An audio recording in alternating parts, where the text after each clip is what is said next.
Bismillahirrahmanirrahim. Assalamualaikum warahmatullahi wabarakatuh. Yang terhormat kepada Bapak dosen Pak Ade Yuliar selaku dosen pengampu mata kuliah Public Relation dan teman-teman saya yang saya sayangi.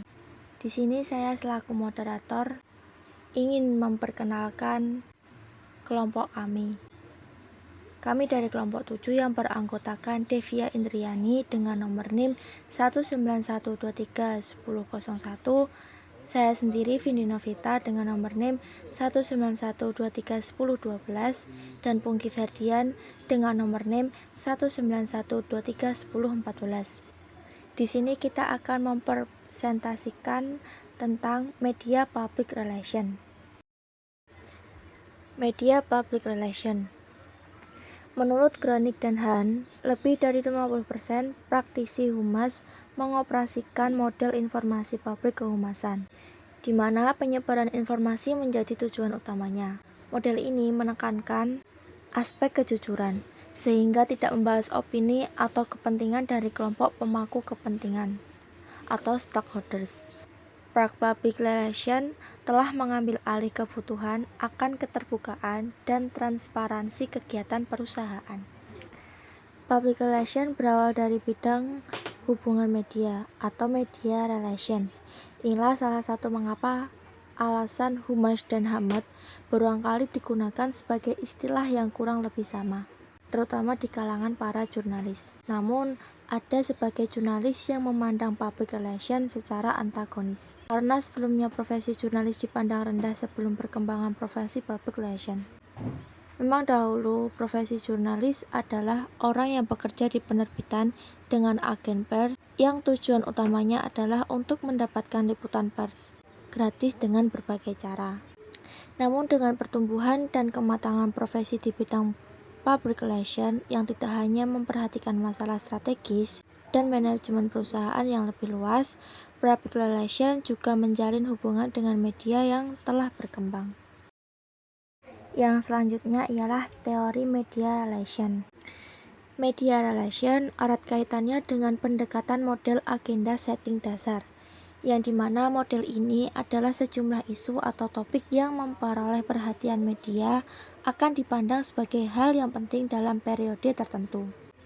Asumsi agenda setting menawarkan suatu cara menghubungkan penemuan-penemuan dan kemungkinan-kemungkinan efek terhadap opini, karena pada dasarnya yang ditawarkan adalah suatu fungsi belajar di media massa. Sehingga diharapkan isu yang dijadikan fokus utama media massa bisa berdampak pada perubahan opini publik. Nah, dalam buku Mass Communication Theory, agenda setting yang terdapat 3 jenis media, yaitu yang pertama agenda media, yang menjadi prioritas media.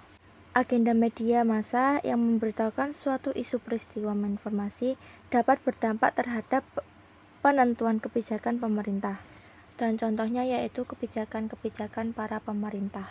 Kedua, yaitu agenda publik, atau isu-isu yang menonjol menjadi publik opini, yang dimana yaitu ketika isu dapat mempengaruhi atau berinteraksi dengan apa yang dipikirkan publik. Dan yang terakhir ialah agenda kebijakan, atau isu atau susulan kebijakan dari para pejabat atau polisi, yang dimana ketika pembuat kebijakan menganggap penting agenda publik. Nah, ketiga proses agenda setting ini saling berkaitan karena kekuatan media berhubungan erat dengan kekuasaan. Di sini McCombs dan Raynaud yang menggambarkan mengenai suatu lembaga di media massa dan citra lembaga di mata publik adalah agenda mengenai atribut. Jenis-jenis media. Ada beberapa jenis media, tetapi secara umum terbagi menjadi dua, yakni media cetak dan media elektronik. Yang pertama media cetak atau print media. Bentuk media cetak antara lain press, yaitu misalnya koran nasional dan regional, majalah, direktoris, buku tahunan, dan laporan tahunan. Yang selanjutnya ada direct mail atau misalnya surat pribadi, korespondensi langsung, mailing information, dan lain-lain. Yang terakhir ada house journal, misalnya buletin perusahaan baik internal maupun eksternal. Yang kedua ada media elektronik dan digital atau elektronik media. Ada radio, televisi, situs web, portal berita, media sosial. Selanjutnya ada bentuk media relation, yaitu pengetahuan lainnya yang harus dimiliki pekerja public relation, yaitu mengorganisasi kegiatan berhubungan dengan media pers seperti konferensi pers, press gathering, kunjungan media, dan press upgrading. Bentuk-bentuk media relation tersebut dapat dijelaskan sebagai berikut. Yang pertama ada konferensi pers, yaitu pekerja public relation harus memahami bagaimana menggelar acara konferensi pers. Dalam hal ini, divisi humas layaknya bertindak seperti event organizer atau I.O. yang menyiapkan format secara jadwal acara, pernyataan yang akan disampaikan, format wawancara, dan format ruang konferensi pers. Seluruh format tersebut harus dikaji dampak negatif positifnya, sehingga tujuan efektivitas konferensi pers dapat tercapai. Yang kedua yaitu ada kunjungan pers, yaitu sering dikenal dengan istilah mengunjungi media massa. Tujuannya untuk saling mengenal antara manajemen media massa dan manajemen perusahaan atau lembaga. Pepatah kuno tak kenal maka tak sayang sangat berlaku dalam konteks ini. Namun sebelum mengunjungi perusahaan pers, ada baiknya pekerja public relation memastikan jadwal manajemen media tersebut, sehingga ketika berkunjung, para pimpinan media sedang berada di kantor. Penyesuaian jadwal kunjungan sejatinya mengacu pada waktu yang disediakan oleh manajemen media massa. Yang ketiga ada press gathering. Pertemuan pers adalah acara yang digelar khusus untuk komunitas wartawan dengan seluruh biaya yang ditimbulkan menjadi tanggung jawab perusahaan. Acara ini bertujuan untuk mempererat hubungan antara perusahaan dan wartawan.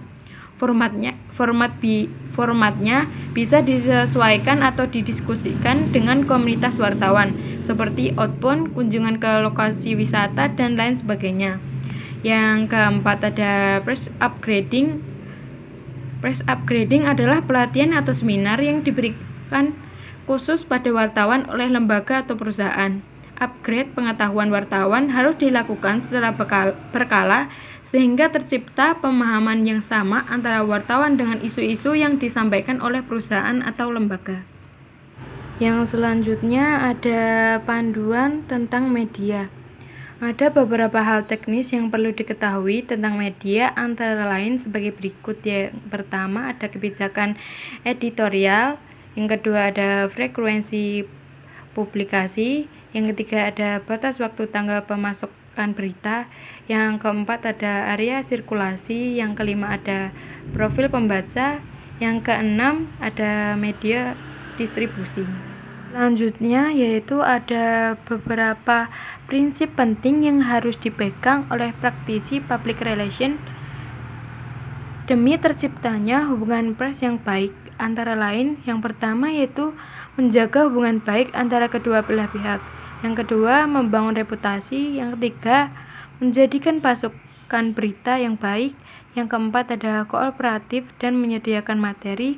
Kelima ada menyediakan fasilitas untuk melakukan verifikasi. Yang keenam ada membangun hubungan pribadi yang baik dengan media. Fungsi hubungan media menurut John Durley dan Helofred Garcia, hubungan media juga dapat berada dalam struktur perusahaan lain seperti pemasaran, divisi produk, kantor regional, dan hubungan investor, atau dalam konteks media finansial. Studi kasus. Pada saat ini banyak perusahaan yang melibatkan marketing public relation demi membentuk reputasi positif produknya melalui proses komunikasi, pengelolaan merek atau brand. Bahkan banyak perusahaan mulai sibuk mempublikasikan merek produknya sebagai pembeda dari produk perusahaan lainnya demi tujuan reputasi. Salah satu perusahaan itu adalah PT Aqua yang bergerak pada bidang air minum dalam kemasan atau AMDK. Menurut Wikipedia Indonesia, Aqua sebagai merek AMDK dengan penjualan terbesar di Indonesia dan sebagai merek generik Bagi AMDK lainnya yang telah mengalami akuisisi dan diakui citranya melalui penghargaan Super Brand Awards. Tetapi ternyata kekuatan ini mengalami tantangan di dunia bisnis AMDK. Secara teori, sebuah merek seharusnya menjadi pembeda dari merek lainnya, terutama kompetitornya. Tetapi jika merek bukan lagi sebagai pembeda akan mengakibatkan konsumen tidak akan selektif lagi. Sudah pasti efeknya menurunkan nilai jual. Padahal seharusnya citra yang baik membawa keuntungan positif bagi perusahaan. Kekuatan merek Aqua menimbulkan pengaruh generalisasi bagi publik. Dalam hal ini secara khusus dalam masyarakat umum yang belum menjadi pelanggan Aqua.